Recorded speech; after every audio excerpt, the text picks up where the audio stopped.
The Dynamics of an Unfinished African Dream by Mohamed Kheir, published January 2020.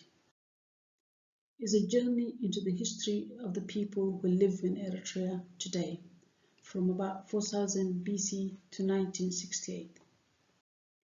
With a foreword by Professor Kjetil Tronvoll, who is an expert in the region. The book draws from 110 references in multiple languages: Arabic, Tigrinya, English, Amharic, and Greek, and many historical pictures, some of which to be published for the first time.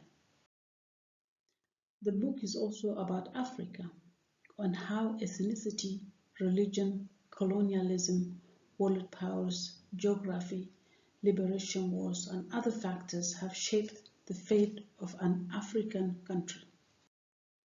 So, if you are interested in the history of Eritrea, or in the history of the region, or in the history of Africa in general, this is a book for you.